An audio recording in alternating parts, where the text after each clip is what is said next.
Hi, guys. How you doing, man? I'm wonderful. Good. Great to see you, man. Thanks for too. joining us. Thank you. Yes. Where we coming in from? From London. Okay. So do you live in London now? I do live in London, yeah. My parents are still in Swansea in Wales. Okay. I'm in London, yeah. Wonderful. I've been to London once. It's beautiful. Piccadilly Circus and. It's great in the summer, you know. It's the same as the UK generally. Like once the winter comes, it's like, oh God, it's the grey that gets me. You know, it gets dark at 4 o'clock in the afternoon. You can't see. Hello. It gets dark at 4 in the afternoon, and then it's just grey. And I don't mind the rain. I love the rain. Right. The grey. Yeah, the gray's never a good, No. never a good look. No. The gloomy vibe. Yeah, it gets you after a while. Oh yeah, but I'm sure it kind of feeds into your Constantine vibe. Oh, the gloom. He's all about the gloom in some ways, isn't he? Yeah, the gloom and doom, but Yeah. also the levity that is John Constantine. You know, there's a lot of comedy mixed in there as well. Oh, yeah. He's got a sharp wit. How much of you did you put into that? I mean, you always, you know, it's a marriage, really, isn't it, of yourself and the character, and you bring as much, you know, it has to be channeled through you, but you know, really try to pay attention to the source material and draw on that as much as possible, and it's kind of like a marrying of me and that source material, and then you just let it roll through you, you know. Yeah, when it comes to the source material, I mean, I know that you were familiar with the film Constantine with Keanu Reeves. How familiar were you with the comic books? Not really at all. You know, I'd seen the movie and I loved the movie, and then when I started to audition for the role, I started to look at the comic books. I was like, wow, this is like a crazy cool character. Yeah. And then when I got the role, they give me Dangerous Habits, which is my favorite run of all the comic books, and went, read this. David Esquire said, read this. And I used to carry whatever I was reading at the time in my back pocket. So if I ever got lost or couldn't find something in John, you just flip open a page, and those panels, you know, they really jump out at you, the physicality of him in the panels, you know, and all the great artists that have drawn him and written him. So yeah, it was basically like me trying to draw from that, and if I was ever lost, like, oh, what am I doing? What's my physicality? You just pop open the comic book and he's there like that, you know. Yeah, definitely. You know, obviously John Constantine is a dark, brooding character. He's a big time smoker. They obviously cut that down a lot on the show. Yes. Do you smoke in real life or no? No comment, Your Honor. Yeah, I also don't. Yeah, I don't think it's funny because on the NBC show, obviously it's network television, right? And you know, John is synonymously linked with smoking, hence the Dangerous Habits run, and he gets lung cancer and all that stuff. And then they said that, you know, on network television it's difficult; we're not going to be able to smoke as much. And that's when the director at the time, Neil Marshall, took a picture of me smoking a cigarette next to a non-smoking sign. We found it kind of that funny. You know, it's not that we wanted to promote smoking. I don't want to promote smoking, but course, yeah. when you try to be true to a source material of a character, then, you know, you as an actor, you kind of lock into that, you know. Of course. I think that, you know, it would have been great, really, for the comics that I love and that everybody loves. I think if it was, you know, on cable, what used to be cable, like HBO Max or, you know, Prime or something. You look at shows like The Boys and how like gritty and dark and twisted they are, and just go, wow, if we were in that world when we made Constantine, and that it would have been that we really could have gone to town on bringing out like and that's where I feel like the character's humor really comes in. You know, it's, you know, is literally like on his way back up from hell, and he's giving the devil the bird. Yeah. You know, he's got that real dry British sense of humor. Yeah. You know, what I found very amazing about the show is the effects and all the digital effects and things, after effects that they put in, you know, blacking out people's eyes and like turning people into ghosts and ghouls and all the stuff. Like when you were filming that, obviously none of that was there. So what was the direction and how did you kind of make it work? Because when you watch it on screen, it's phenomenal how they put it all together. But what was it like as an actor trying to make these imaginary things come to life? It's always a strange thing, you know. You have a conversation. Obviously, the director knows what he's wanting from the particular shot or scene, and then you get the VFX guys to come in and you talk about it. Like sometimes I would say, like, you know, I don't want to be like doing a big movement and then it's a small little spell, you know. It wouldn't kind of work. But on my show, on the NBC show, we actually used a lot of practical effects. Yeah, the stunt guys were the guys who did the original Ghostbusters movies. Yeah, it's called. I still got the T-shirt. I think it was like Bob's Special Effects, and they were great, man. And there's this one shot where I actually have fire in my hands, and that was actually real fire. They won't do that now. They just I think put that's in the a first digital episode effect. when you light it, you put the liquor and Yeah, that's right. And it's real fire? that was real fire. So Wow. I had there's this gel in the fire department there, and they had to smooth the gel over your hands and make sure it's even, because if it's not, and it can burn you. So I had this gel on my hands with a wire up my arm here and a wire up here, and the wire was connected. When I pulled it, it would spark, and it would go up. And there's actually a picture that I have on my table of me with the fire on my hands like that, and you can see it's burning. I'm like that. So and they used a lot of practical effects, which was great. Not so much on Legends. The stunts were all practical, obviously, but all the fire stuff was added later. But it's always about a dialogue between you and the VFX guys and the director, and to try and get it right. And one thing about acting that I love is the use of your imagination. So you got to imagine it, and yeah.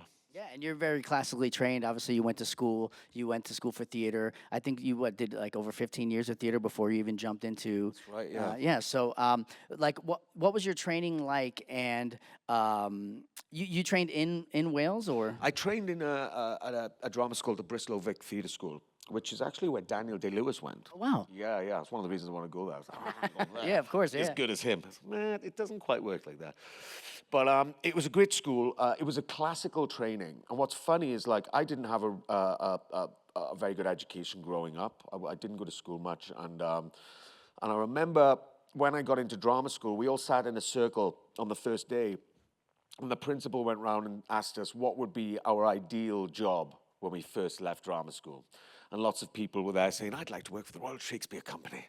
And I'd like to do that. And I was like, I do not want to work for the Royal Shakespeare Company. I hate Shakespeare. I want to do gritty, dramas, where, domestic stuff. And funny enough, my first job out of drama school was a lead role in the Royal Shakespeare Company. Because it's all just about my lack of education. By the time I started reading it, and I was like, this guy's good, man. There's a reason he's lasted 400 years. And I kind of fell in love with it, and then I ended up doing a bunch of classical stuff as well. So it's good. Yeah, so I understand that you grew up in an artsy household. I believe your mom's a dancer. Oh, you done your research, and of right? course, this is what I do. And your dad was a musician? Yeah. Well, he was actually a postman, but then he was always a musician. But then he was able to. Well, he had to give up his job because he had bad back, and then he did it full time. And he's very talented. It's funny because on my mum's side, my grandmother was a dance teacher, and my mum then was a dance teacher. But it's funny because it was in a real 9-to-5 setting. Where I grew up, it was not cool to be in the arts. It really was not cool. But a funny story, my grandmother, she's wild. She was wild, man. She left Wales at the age of 13 on the back of a milk float, right, which is like a milk, like a milk bus. Hitchhiked her way to London, and she became a burlesque dancer. She used to lay on beds of nails and breathe fire. Yeah. It's pretty bonkers, And we have a burlesque show here. Oh, you do? Yeah, an After Dark. Have you been to it? Yeah. I haven't. No, not yet. You should check it out tonight. It's an I'll After see, Dark cabaret. It's a lot of fun, and it'll Yeah. probably bring back some nostalgia for you. Yeah, and I just thought it was wow, what a bold thing to do, And Wales is where we grew up. It's kind of right in the middle of nowhere, really. It's a lot better now, but when she grew up, it's proper in the countryside, For her to kind of hitchhike her way to London at the age of 13 or 14 years old, and then become a fire breather and sword eater and stuff. I was like, wow. Yeah. So coming from that, artistic background, what was the support like for you when you decided to enter the arts? It was great, yeah. They always really supported me. The good thing was actually, so I did some stuff when I was a kid, because on a Saturday, my dad was working on a Saturday, so me and my brother had to go to my mum dancing, and my mum used to teach out of these old church halls that she would rent, So we just used to run around and play when we were kids while my mum was teaching, and and then I ended up like doing some dancing stuff, and I did some stuff when I was a kid. But then when I went to like secondary school, like it was just not cool to be an actor at all, you know. And my parents didn't push me into it. They kind of let me just be a kid, you know, and get up to no good on the village green. And you know, they didn't push me into it, which was really good because I ended up coming back to it anyway. But then I actually had the chance to be a kid, you know, and not kind of like go the route of like, you know, doing the child stuff, which is great, you know, for some people. But I think that it turned out well because I had some kind of like normal life experience as well, you know? Yeah, of course. Yeah. Now, is there a big world out there for like TV, film, commercial in Wales, or is it mostly theater? It's getting bigger in Wales now. Yeah, yeah. It's and there's some great projects. A friend of mine, talking to a friend of mine yesterday, actually, he's got a movie that's coming out called Protein, and it's about this zombie. I'm not going to spoil it. It's really good though, and he's starting to do a couple of projects. So I'm thinking actually probably next year I'm going to collaborate with him on some stuff. You know, yeah, to go back home and do stuff. You know, based at home. You know, and kind of try to show the world Wales a little bit. I remember when I first came to America, and I introduced myself, and they say, "Where are you from?" And I'd say, "I'm from South Wales," and they were like, "Oh, Australia." Because there's a South Wales in Australia, you know, and nobody quite knew where Wales was. So I was just saying, look, I'm British, right? But you know, the Welsh, the Irish, and the Scots are Celts, so they didn't historically get on with the English, you know. So you know, it's that funny thing, you know, you never call an Irish or a Welshman or Scotsman English. They don't like it, you know.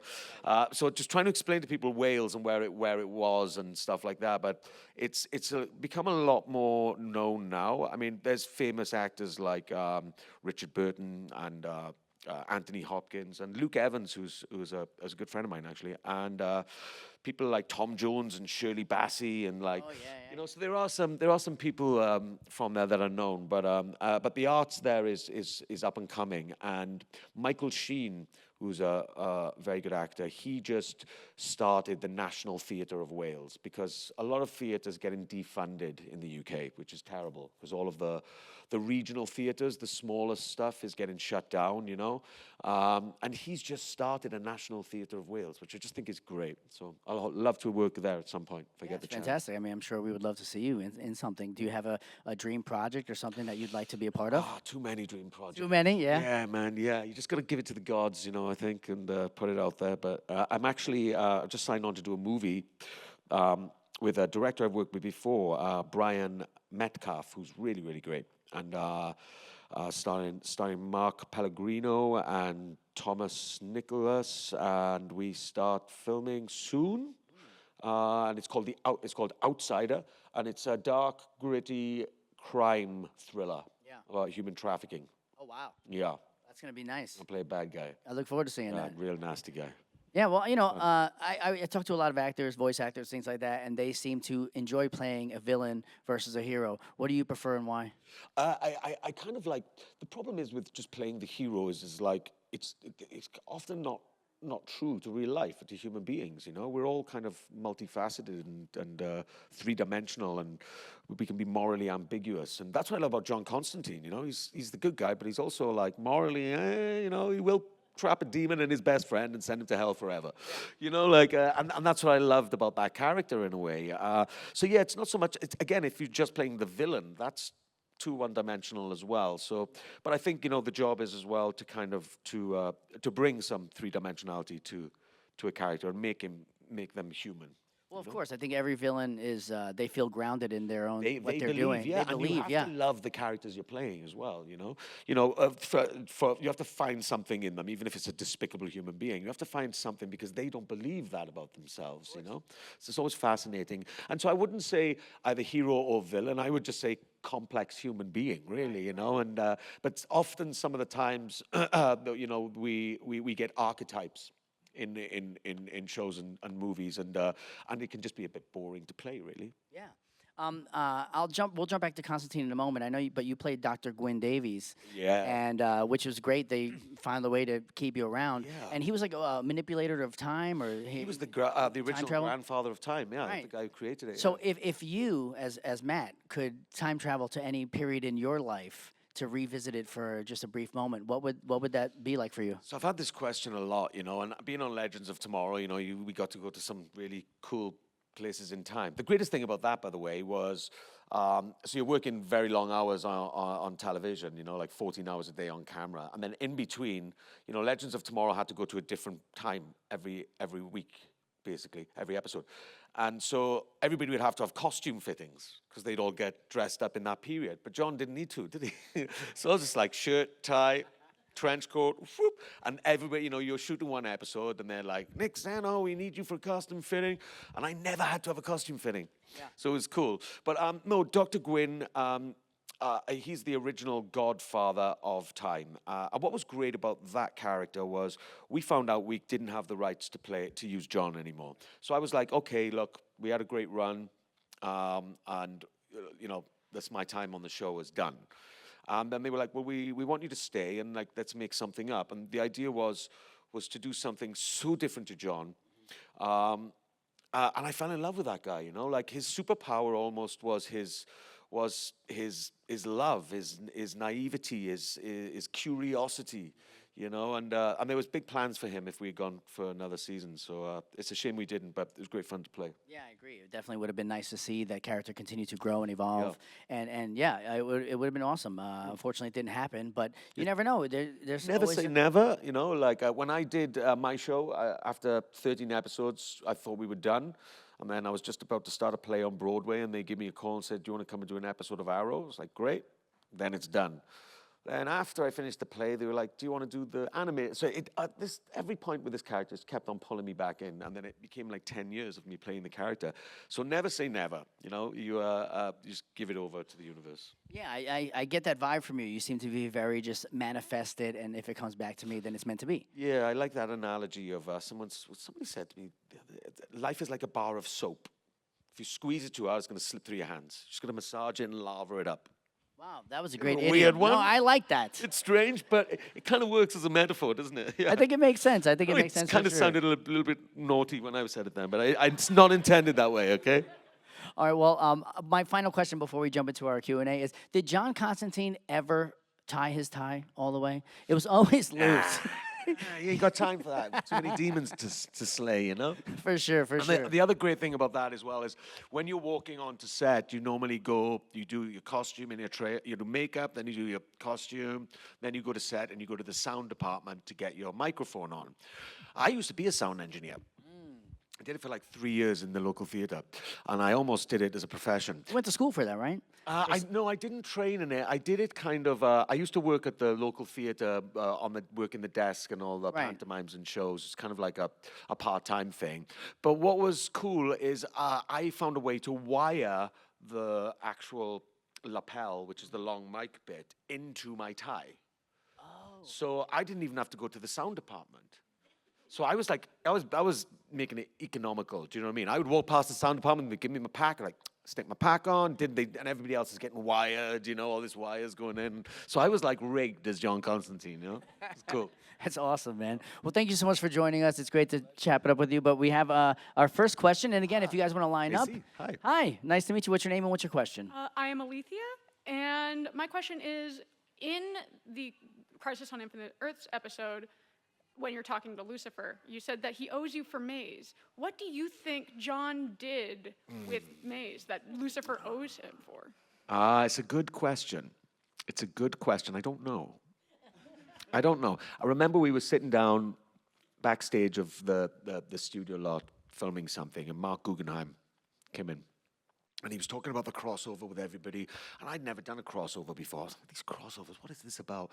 And then he just went, read that. And he dropped me the scene. I went, we got Tom. Yes. And I'd known Tom for a while as well, you know, through other associates, and we bumped into each other, and it was just really fun to play that scene. And we just sparked, man. We just hit it off, and we made up, like, I call him Lucy, and he calls me Constantine, and we just made that up. You know, I was like, hey, Lucy, and he's like, Constantine. I was like, that's teen. You know, and there was also, like, the debate about whether he's teen or Tyne, and technically he's supposed to be Tyne. Constantine, but the show made a decision for it to be teen. So then we played on that a little bit, and we just kind of like jammed it out. And then we talked about what the stuff with Maze was, and we didn't quite know. I didn't quite know what that was, but I was interested to see what it could lead to. And we actually thought it would have been a good idea to do like a limited one series, 6 episode, a limited 6 episode series of Constantine versus Lucifer, where Lucifer loses his powers and he needs John to get them back, and they have to drive across America in a 2-seater sports car, staying in shitty motels, We're just like, that's a good premise, man. We just jam it out and have fun. It never happened, but I think, if we had done something like that, maybe we would have known, or I don't know. I don't know. But I would like to have found out what happened. As a big fan of both, I would have watched it. Yeah, me too as well. And we were like, this could be really cool, man. Let's, never say never. Thank you. Thank you so much for your question. Now loosen up that tie. Yeah. Pop the collar. Hi, what's your name and what's your question? Hi, my name is Maya. I just wanted to ask, since you've had so much fun playing Constantine, is there any other comic anti-hero that you'd love to do in the future?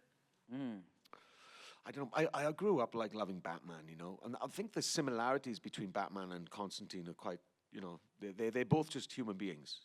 They don't wear, well, technically Batman wears tights and a cape. There's a great line in one of the comics where Constantine's just taking the piss out of all the superheroes for wearing tights and capes. Do you know what I mean? I just love him. He just doesn't give a shit. And but I don't know. I would say Batman. The one thing with him is he's driven by vengeance. Which is a really powerful driver. But he's also morally ambiguous, a bit like John, and he's a human being. But I got to say, and I'm not just saying this because I've played him, but after reading the comics, I think he's the best comic book character ever written. Just in terms of the complexity of the guy, and the stories and the poetry in some of those early comics, it's off the chart, I always thought it'd be good to have an internal voice as John. Do you know what I mean? On a TV show. I think the voiceover at the end of episode 1 works well. But in the comics, all of the bubble captions, he's got an internal dialogue which you engage with as the reader. And I feel like it should would be great to have that always happening. So he's there's a voiceover essentially of John. Because that's what it's like when you read in the comics. You're in his head, So yeah, I don't know if I answered your question, but thank you. Close enough, thank you. Thank you so much. All right, hi, step on up. What's your name and what's your question? Hi, my name's CJ. Hey, CJ. I got basically kind of a two-parter question. One, was it initially awkward when you performed a spell, knowing that most of it's going to be special effects? And 2, would you perform a spell on stage right now? Actually, no. It was yes. Go back to what I was saying earlier on. You really got to engage your imagination, like you're a kid, and that's what I love about this job is stay young, stay curious, use your imagination, and then you have the conversation about what it's going to be. You can't see it, but you imagine it, and then when you watch it, you're like, oh, I didn't think it was going to be like that, and you're pleasantly surprised. And the spells were something else, man. For a lot of them, I had to have a translator in my ear. I was going to ask you about that because was it Latin or what language were you speaking? The Latin was all right.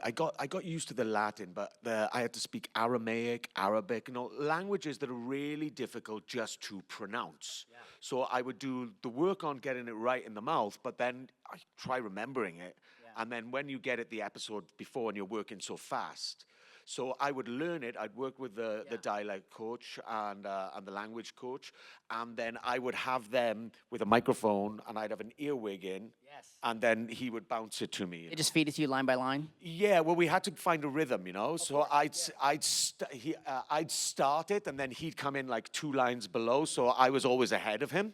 And it would depend on the actual language coach as well. So I had to coach them on how to work like that, and for me to be able to get the rhythm of the actual speech right. And it was tough at times, but it was real good fun as well. And the Latin stuff I just got used to, but I unfortunately don't remember any spells. I'm kind of glad because a lot of them were real. Yeah, especially on the original show, they were real. And there was one episode when I'm summoning the demon Pazuzu into me, and I put this thing on my arm, and I was doing all my research, and I'm like, this demon's real. It's actually the demon they used for The Exorcist, Pazuzu. not something new. Yeah, please, let's not. We don't want a Pazuzu. We don't want Labubu. We don't want any of this. Otherwise, we'll have to pull out a spell, yeah? Send him back to hell. And I was just like, wow, I'm actually meaning it. You know, I'm not messing around here. I'm really meaning this. This could be dangerous. After a while, I was reading the comics at night and every day because I felt like I should have read them all before I started, but I didn't have the time. And then I had to stop reading them for a little bit because it was giving me nightmares, you know, before I went to bed, you know. So I was just like, all right, let's go watch some cartoons or something, you know. But no, so unfortunately, I don't know any spells. Although I probably feel the same way, honestly. Thank you so much. Thank you for your question. And again, please, no more special requests. If you have anything like that, please visit Matt at his table, and he can he can determine if he wants to do it there. Hi, what's your name and what's your question? Hi, my name is Jake. I have a question for Matt Ryan. Yeah. So I've known that there's been rumors of another Constantine sequel starring Keanu Reeves in the works. Would you like to go see it? I would like to go see it, yeah. I really love the movie, you know. What was funny is I really loved the movie, and I'm a huge Keanu Reeves fan, especially because he drives motorcycles, and I'm a huge motorcyclist. I have 2 bikes, and I love riding bikes. But I loved the movie, and then when I got the role, I started to read the comics. I just realized how different it was.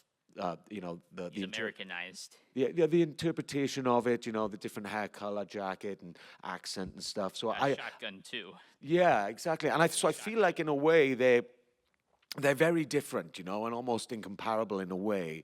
But I love the movie, and I hope that they get to do that sequel, and I'd love to go and see it. Yeah. Me too. I can't believe it's like 20 years old now. I know, right? Crazy. Thank you so Thanks much for your question.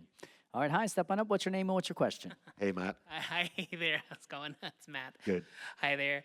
So, knowing how much research you did for the character for Constantine, but also seeing iterations of it in Lucifer and even Sandman with Joanna Constantine and all that, with all the stories that you've read, is there a particular story that you really would have liked to have seen that really kind of got to you that you're like, I would really like to see this come to fruition, like more stuff with Zatanna or anything special that There's so many, you know. I always loved the Dangerous Habits. That was my point of entry into John and Hellblazer. And there's that great scene when he tricks the devil into drinking holy water because he does a spell, makes it look like beer, and then smashes it across his head. And John knows he's gonna be in trouble for that. Do you know what I mean? But he does it anyway. And I always love that scene. And I love that in Legends of Tomorrow they try to adapt the kind of lung cancer story for us, and they really kind of tried to serve the character. I'm forever grateful for them. So I got to play a little bit of that. I loved an issue called Family Man, because what I liked about it was it didn't need like loads of special effects or, you know, it was just like a human problem. I think there's a great line in that comic when he says like, oh, demons I can deal with, but human beings, wow, something like that, you know. I was like, this is really cool, man. So I love that one. And then in terms of his relationships, I really wanted a Swamp Thing. That's where he was born, right? 1985, issue 37. Like, that's where we first saw John Constantine rocking the trench coat looking like Sting out of Quadrophenia. And I was like, this is cool. So Swamp Thing would have been great. I actually met with Derek Mears, who played Swamp Thing. I think I'm pronouncing his name right. Derek Mears, yeah, he also plays Jason Voorhees as well. Yeah. I met him earlier this year, and I was just like, dude, or at the end of last year, I was like, dude, it would have been really cool, you know, because I thought his show was great as well. it was phenomenal, yeah. And one of the producers on Constantine was actually on it, Mark Van Heiden. He's a great guy. So I would have liked to have seen Swamp Thing and Zatanna. Yep. Like, would have been great. Would have been great. Whatever's going to be done with him, I'm a fan, and I want to see those. I want to see those matchups, you know. I want to see the Justice League Dark as well. Yeah. Agreed. Thank you so much. Thanks, man. Awesome, great questions, you guys. Hey, what's your man. name and what's your question? Hi. Good to see you again. Yes. Like I've said before to you, I know you more as Kenway from the AC Black Flag game. But between you, Kenway, and Constantine, who would win in a drinking game? That's a good Johnny. John would kick. John's dirty as well, man. You know, he'll trick you, he'll spike you, he'll do something to win. Do you know what I mean? Yeah. But then Kenway, you know, he can drink some rum. That guy. Yeah. There's actually an Assassin's Creed Black Flag rum, spiced rum. Yeah, in a bottle. I've got a bunch of the bottles, actually. They're really cool. It's good rum, too. All right, thank you very Yeah, much. so John would win. All right. Hi, what's your name? What's your question? Hi. Hi, my name is Kate, and my question for you is, do you have a favorite memory on set of Legends of Tomorrow? Oh, God, there's so many of those as well. Okay, there's one that just popped in my head. There's a moment when we're in the Winnebago, and Nixon is in that episode. And there was this one moment when we were getting pulled over by, there's two moments in that that cracked me up, man. Oh, Dom, he's so funny. Sorry, I lost myself then. So we're pulling up, and there's a copper who's pulling us over, and we've kidnapped Nixon. So they're like, hide him. And for some reason, I just came out of me, and I went, let's get this dick in the box. And I pushed him in. I'm like, where did that come from? And they kept it in. I'm like, yes, that was so funny. So funny. Legends was great like that. Yeah, I'd say that was a good moment. There was so many. That was a wonderful cast. The showrunner and the producers and everything, they were all really awesome, and the writers, and we all had so much fun on that show. Yeah. Thank you. I loved watching it. Thanks. Glad, yeah. You just mentioned a really like raw improv moment that they actually kept in the show. How much freedom did you have to just jump off a script and to jump into your improv sensibilities? Yeah, they were really great, actually. They did give quite a lot of leeway, and especially, I think, because I knew the characters so well. When I was actually doing the show, my original show, I have a little black book. From all the comics that I read, all the lines that I really liked, I would just pick out and put in this black book. And so they wouldn't be me stealing lines line for line and putting them into the show, but every now and then something would just pop in there, and it would be either similar or the same as one of my favorite lines. And they were really graceful, actually, about how much room and scope we had to kind of like improvise or talk about a scene and kind of adapt it a little bit, and that was really cool. And Legends was wacky like that, man. Yeah. They really did kind of let the actors everybody knew what they were doing as well, you know. So they kind of give like a little bit of freedom for people to kind of like find something, and that's where the essence of that show comes from, you know, the humor and the comedy, yeah. It's such a smart move on your behalf as well to take the source material and not do it word for word, but still reiterate it in a way that still stays true to the real source material and the character itself. And even if you don't use it, it's still in you somewhere, you know. And also the source material, some of the lines, it's so cool, man. It's so great, you know. Yeah. Wonderful. Cool. All right, we got some more questions. Hey, what's up? What's your name? What's your question? Hello, name's Connor. Hi, Connor. I know you mentioned earlier that you were doing research for when you summoned Pazuzu. How much research did you do in other aspects of the show for the different theologies and such that you... As much as I could, you know. I tried to read the magic books, the grimoires, then I had to put those down because they're dangerous. And I would try and do as much as I could. I think the thing that happens a lot is, you know, once from getting the role to kind of being thrust into it and working 14 hours a day every day, like, and then the bulk of the work becomes about producing every day. Do you know what I mean? Bringing the material to life, and so that, you know, you don't have as much time as you would with, say, a play or a movie where you can sit back, take some time, and really research those things like you'd like to. So it was snippets of trying to grab as much as all the stuff as that I could from everywhere. You know, yeah. Thank you very much. A pleasure. Awesome. All right, hi. What's your name and what's your question? Hi. Hi. I'm Emily. Hi, Emily. And if Constantine were brought back, what line from the comics would you want to do and why? What from the comics? Which Like run from the comics would you want to do? I don't know. There's so many. And like the one when he has his kids, his demon kids. That's pretty cool. I don't know. Obviously, I'm older now as well. You know, maybe there's going to be like some crazy crossover in the future, and I turn up on a Zimmer frame, all grey, with a cigarette hanging out my mouth. All right, mate. You know, that would be fun. Yeah.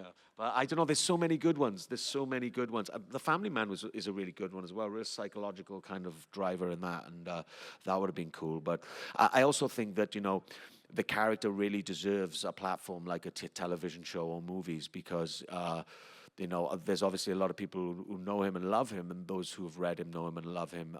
But he's not as well known, I think, as some of the other DC comic book characters. But he deserves to be, because he's one of the most wonderfully written and most complex comic book characters. I think in literary, just generally, like, you know, not just in comic book world, you know. So yeah. All right. Thank you, my friends, and I appreciate your work. Thank so. you. I appreciate you. Thanks. All right, hi. Hello. Hi.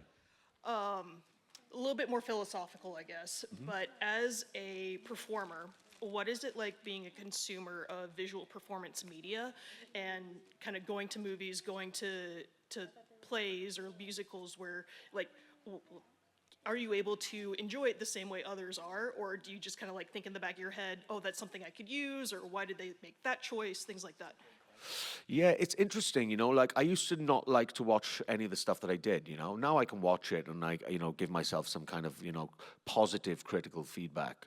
And for a while also, I didn't watch movies so much and TV shows because I was working too hard while I was watching them and not being able to enjoy them. So I would read more and listen to audiobooks and things like that. And but now I can. And there's always a part of a mechanism in you that's working because you recognize kind of the mechanics of how these things are put together and how they work. But you can also appreciate a lot of that stuff as well that you might not if you didn't know what's going on behind the scenes. So, yeah, I'm much better at watching myself, or I'm watching other movies now and can really enjoy them as well. It's tough sometimes when you're watching your friends. Sometimes like you're watching your friends and you're like, what are you doing? Why are you doing that? Like, oh, okay. Suspension of disbelief. But it's always great to see them doing great work as well. So yeah, I'm okay with it. I enjoy watching. And for entertainment or for study as well. All right, thank you. Thank you. Thank you for your question.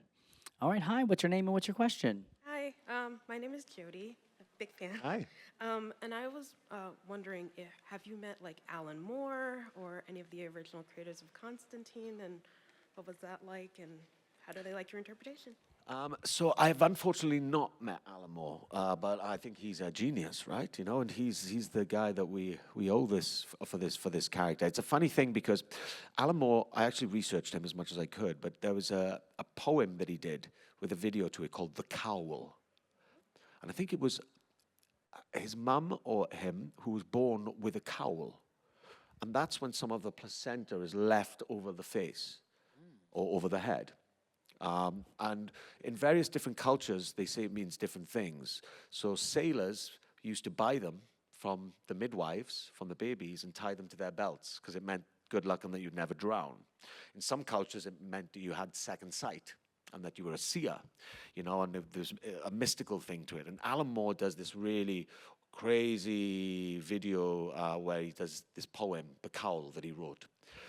And the funny thing is I was born with a cowl. Yeah, I was like, this is a bit wacky, like, do you know what I mean? What's going on here? And I was born with a cowl, so that was kind of strange. But no, I've never met him. I've met a couple of the other Aaron Campbell I've met, who's one of the artists on the new run, The Dead in America, which is awesome. If you guys haven't read that, it really harkens back to the style of the older Hellblazer comics that I love, and the writing is awesome. Him and I can't say his name properly, Spurlia. Somebody say it? Spurrier, that's it, right there. Yeah, and who I think is awesome as well. And that Dead in America run is just like something else. I haven't actually finished it because when I was reading it, I kind of got like a little bit depressed because I'm not playing the role. I was like, come on, it's too good, But yeah, no, I've not met them, but never say never. You might bump into him one day in a pub, in an old British pub somewhere on a rainy day. Thank you so much. Thank you. Thank you. And we have our final question right here. Hi, what's your name and what's your question? Hi, my name is Scott. I remember you from the Criminal Minds spinoff, and how it just abruptly ended. I know, out of right? Nowhere. Was there any hint going into that how that cliffhanger was going to resolve? We were going to come back for we hadn't. It was expected that we were going to come back for another season. It was totally expected. But the show kind of had a little bit of problems anyway. The original showrunner creator was really badly kind of fired after 4 episodes. And then someone else took over, so the vision wasn't kind of very clear. And but you know what I don't like a lot of the time with these shows is they don't wrap it up. Just give the audience one more episode so that we can finish the story. I also think it's good business sense as well, because I wouldn't buy a DVD that has a cliffhanger. It's just something like, but you wrap it up, and then, put it on DVD or whatever.